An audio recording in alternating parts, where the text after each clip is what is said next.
Bersama RST Rumah Suara Torang, BTMCK, Gubernur Ben, Wakil Gubernur Pilihan Rakyat Papua. Saudara Rumah Suara Torang di mana saja berada, jumpa lagi bersama kami di sini podcast Rumah Suara Torang, Suara Torang, Suara BTMCK.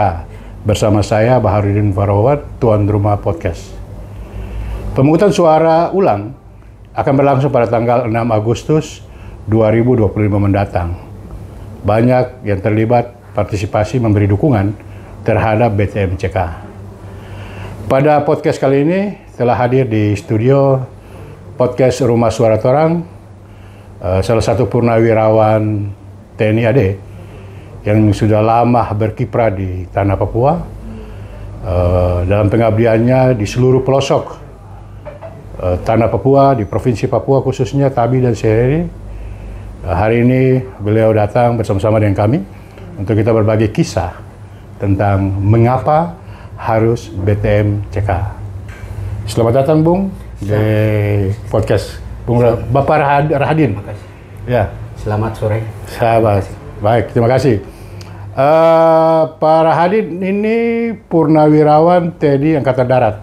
Mungkin bisa perkenalan kapan masuk TNI Angkatan Darat, lalu kemudian bertugasnya di Papua di mana saja, dan selanjutnya kita akan diskusi lebih lanjut. Silakan. Terima kasih, Pak. Ya. Assalamualaikum warahmatullahi wabarakatuh. Waalaikumsalam. Salam sejahtera bagi kita semua. Salam. Om Swastiastu, Namo Buddhaya. Salam kebajikan. Baik. Sore hari ini Ya. saya ada di Rumah Suara Torang, BTMCK, dalam rangka untuk menyampaikan bincang-bincang dengan Ketua Suara Rakyat, Suara Torang di ruangan podcast ini. Siap. Baik, mungkin saya lanjut pengalaman saya di sini. Ya cukup, ya lumayan sudah. Tapi sebelum melangkah itu Pak, saya perkenalkan diri. Ya. Nama saya Rahadin SAP. Latar belakang adalah purnawirawan TNI AD. Ya. Saya ada di sini dari tahun 1984 Pak. Oh, 84 itu sekitar 40 tahun ya? 40 tahun yang lalu. Masih bujang itu? Masih bujang. Oh, masih tuleng Pak. Jadi setelah itu ya saya mengabdi juga di pemerintahan kota administratif pada saat itu. Oh, jadi dua rangkap jabatan atau? Tidak, waktu itu hanya saya sekaligus karena masih nganggur. Belum ini, masih nganggur. Ya, belum nganggur. Akhirnya setelah itu karena belum juga masih mengabdi, saya teslah di Angkatan Darat. Alhamdulillah. Tesnya di Jayapura? Di Jayapura. Pendidikannya di Jayapura. Dulu masih bukan Rindam, tapi Rinif. Rinif belum Rindam. Masih Rinif. Kodam 8 Trikora waktu itu. Ya. Lulus penempatan di Maluku Utara, Batalion 732 waktu itu. 1996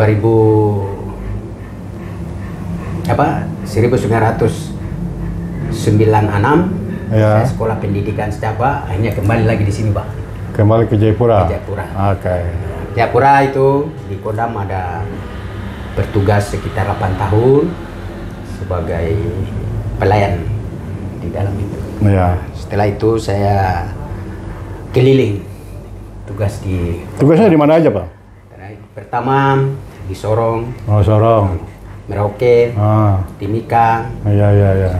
Terakhir di Mambramo Raya sampai pensiun. Tahun berapa di Mambramo? Di Mambramo Raya 2003. Sampai pensiun 2018. Iya. Itu hampir 15 tahun. 15 tahun. Ya. Jadi kesan saya Pak. Sebelum kesan ini pensiunnya kapan? Oh, pensiun saya. Nah, penting jangan sampai dibilang ini TNI aktif lagi mendukung politik. Saya pensiun mulai 2018 Pak. Oh, langsung pensiun di Mambramo itu ya? Ya, pensiun di Mambramo.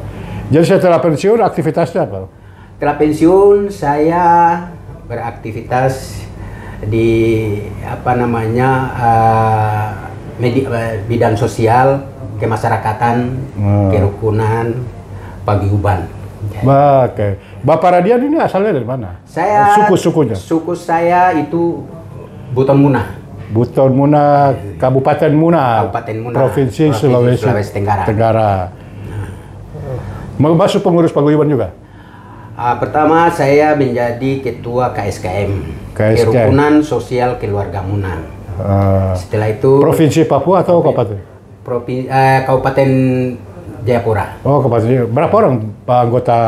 Kalau anggota saya waktu saya masih ketua itu hampir 2.000, Pak. Luar biasa itu. Itu saya dan data itu masih ada saya masih simpan. Iya. Dari belakang ini karena sudah ada beralih ke pemimpinan, saya sudah tidak tahu juga berapa jumlahnya sekarang. Akhirnya setelah itu kami bentuk lagi salah satu kerukunan yang dikatakan kerukunan keluarga besar Uhuna Barakati. Uhuna Barakati itu apa itu? Kerukunan Uhuna Barakati itu kerukunan keluarga besar Uhuna Barakati, keluarga besar Muna. Keluarga besar Muna. Ya. Barakati itu kalau bahasa Indonesianya berkah. Berkah. Ya itu. Saya di situ saya jadi penasehat. Penasehat organisasi paguyuban. Ini menarik ini beliau ini. Setelah pensiun TNAD, melakukan pengabdian sosial. Salah satunya adalah sebagai pengurus paguyuban kerukunan masyarakat Muna Buton yang ada di Kabupaten Jayapura dan di Provinsi Papua. Bapak Radian, saya mau tanya, kalau sudah kesini kan sudah pasti mendukung BTMCK. Ya jelas. Kalau tidak mendukung berarti pintu keluar tidak ada ini. Tidak ada, terkunci. Jadi begini, saya lihat tadi begitu datang sudah pakai jaket BTMYB. Berarti terlibat di pemungutan suara 2024 kemarin? Oh ya, itu saya harga mati. Beliau dua-dua, Pak BTM dengan YB.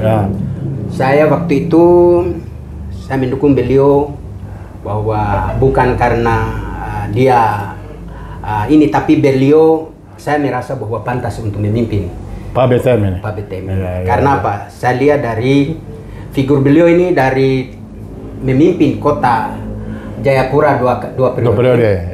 Ini sangat nasionalis, tidak memilih warna, tidak memilih suku, tidak memilih agama. Jadi itu, dan beliau adalah teruji, Pak. Betul. Sebagai pemimpin. Bukan baru sekarang dia belajar, tapi beliau dari memimpin tingkat distrik sampai tingkat kota. Distriknya juga sudah keliling Kerom, Kabupaten Jayapura. Distrik itu sudah pertama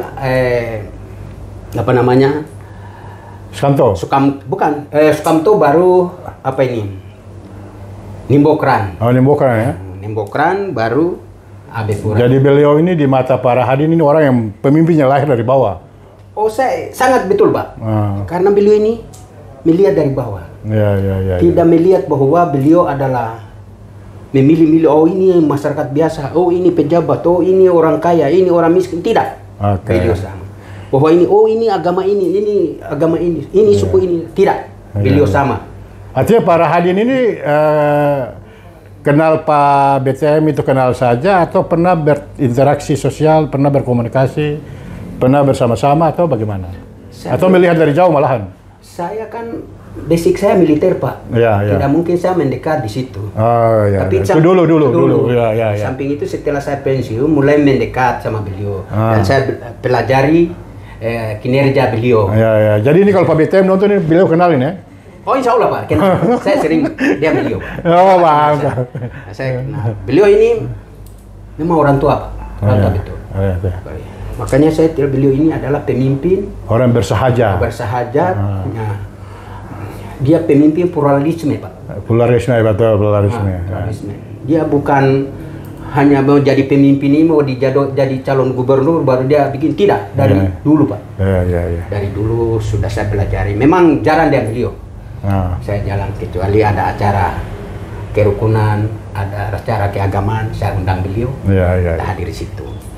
Jadi saya datang hari ini, memang di mata saya beliau ini adalah orang tua yang bisa merangkul kita semua, ada yang di Papua. Papua ini karena rumah besar kita, Pak. Betul. Kalau bukan orang yang mampu memilah-milah masyarakat ini atau merangkul masyarakat ini, karena ini rumah kita ini dikat-kat, ada suku Jawa, ada suku Ambon, ada suku. Kalau kemarin beliau pidato di lapangan tes, beliau bilang rumah Papua ini rumah kita bersama, di dalamnya ada kamar-kamar. Ya itu benar. Dan beliau berdiri untuk semua. Untuk semua. Itu benar, Pak. Saya kebetulan hadir, Pak. Oh, hadir kemarin, dan saya salut beliau menyampaikan bahwa saya datang di sini belum ditentukan oleh KPU untuk kampanye. Tapi saya diundang. Diundang, ya.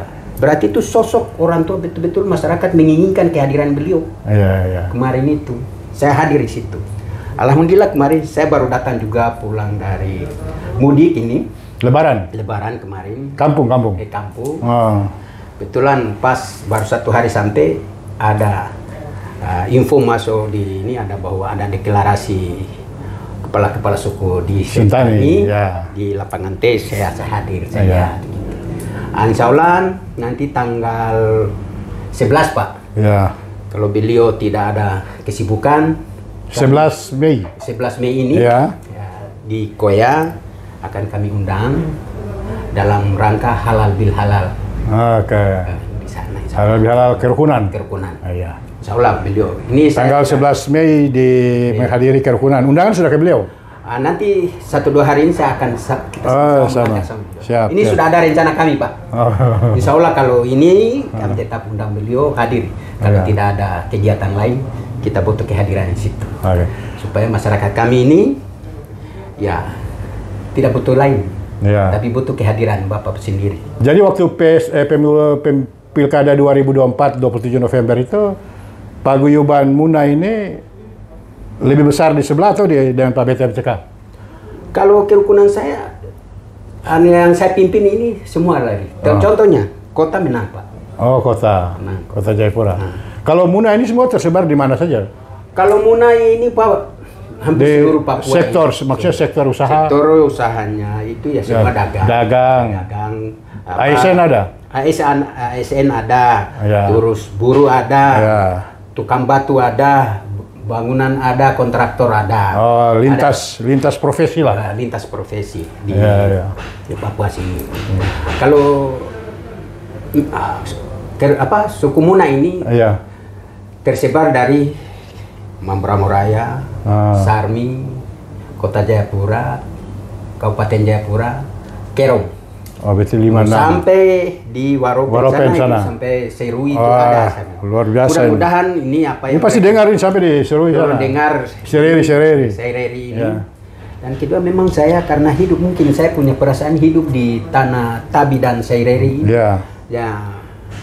Saya merasa berdosa kalau saya mengkhianati aturan undang-undang OSUS itu. Gimana, Pak?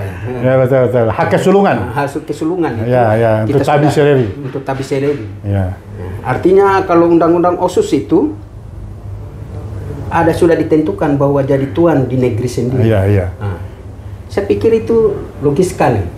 Logis sekali. Kalau di luar saya punya rumah baru yang nakodai orang lain, itu kayak saya pikir kurang strek begitu. Masa saya dapur saya yang tahu tempat garam, saya tahu tempat fetsi, saya tahu tempat bumbu-bumbu, justru orang lain datang atur saya di situ. Itu kan menurut pandangan saya sebagai masyarakat dan salah satu tokoh masyarakat juga di Papua, tokoh adat. Masa ini salah satu juga tokoh adat. Dinobatkan begitu. Jadi saya pikir masyarakat ini keliru kalau tidak kita bersatu. Tidak menaruh hati untuk nomor urut 1. BTMCK. BTMCK ini itu yang yang kita ini. Saya pikir saya lihat beliau ini setiap hari-hari besar agama, setiap hari-hari selalu hadir beliau tanpa membeda-bedakan kecil besar, Islam, Kristen, Hindu, Buddha, di mana semua beliau hadir, Pak. Tidak ada kalau menurut saya begitu, Pak. Dan itu memang bukan beliau tidak buat-buat, aslinya begitu. Aslinya begitu memang. Bukan dia mau calon gubernur ini baru dia keliling seperti tidak. Dari sejak kepala distrik. Kepala distrik. Sudah. Iya. Sudah dia lakukan itu, Pak. Saya pikir itu yang perlu kita bincang-bincang sore ini. Mudah-mudahan apa yang kita sampaikan menjadi aspirasi masyarakat. Aspirasi masyarakat. Dan seluruh masyarakat yang ada di Papua khususnya. Pak Rahadian, ini menjelang PSU ini kan gejolak politik, suhu agak memanas. Sebagai mantan atau purnawirawan TNI AD, apa himbauan yang bisa disampaikan agar menjaga Papua tetap damai, Kamtibmas kita tetap terjaga, lahir pemimpin yang betul-betul dicintai dan mencintai rakyat. Karena kan ada juga yang tidak mencintai rakyat dan tidak dicintai karena menguasai sistem. Dia tidak dikenal oleh rakyat dan kemudian dia datang sebagai kontestan, dan itu akan tentu membuat pro dan kontra dalam setiap perhelatan demokrasi. Nah, apa pandangan Pak Rahadian tentang Kamtibmas menjelang pemungutan suara dari kacamata TNI Purnawirawan? Tentu punya mata, telinga, intelijen, itu kan pasti jalan itu. Siap. Ya. Saya pikir begini, Pak. Pemilihan ini kan pesta. Ya. Hura-hura. Ya. Harus gembira. Hura-hura tapi jangan huru-hara. Huru-hara. Harus gembira, Pak. Ya. Dan terutama kita jaga Kamtibmas. Jangan diprovokasi seolah-olah kita ini politik identitas. Ya. Masyarakat, mari kita sama-sama jaga keamanan pesta demokrasi kita tahun 2005 ini pada tanggal 6 Agustus. Ya. Jangan ada yang golput. Ya.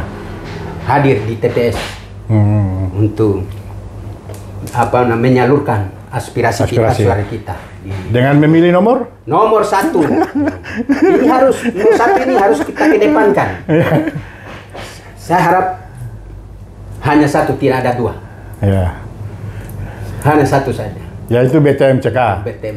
Bungkus Akang. Insya Allah kita bungkus. Kita bungkus ini BTMCK. Beliau ini luar biasa. Kemarin saya belajar juga keputusan MK, beliau santai saja, Pak. Menerima dengan lapang dada.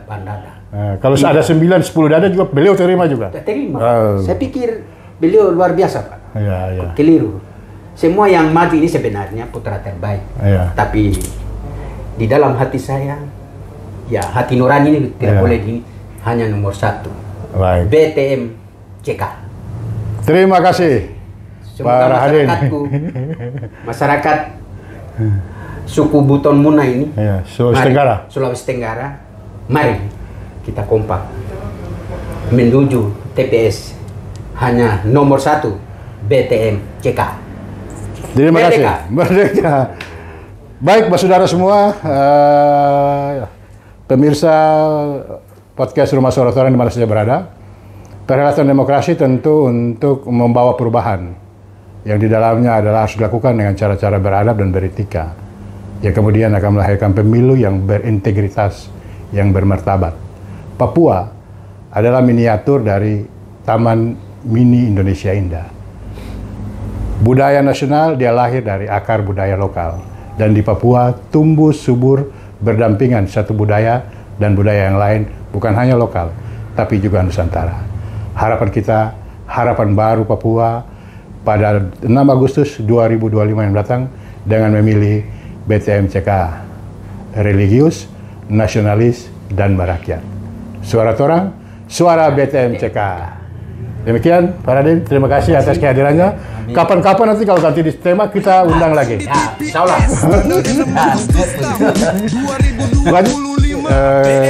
Yang saya undang di sini dapat kaos. Siap. Khusus sebagai narasumber. Jadi sebagai kenang-kenangan pakai di paguyuban, pakai keliling jalan-jalan di kota Jayapura, Kerom, kabupaten semua. Oke. BTMCK. Salam komando. Salam. Tetap harga mati BTMCK. Luar biasa.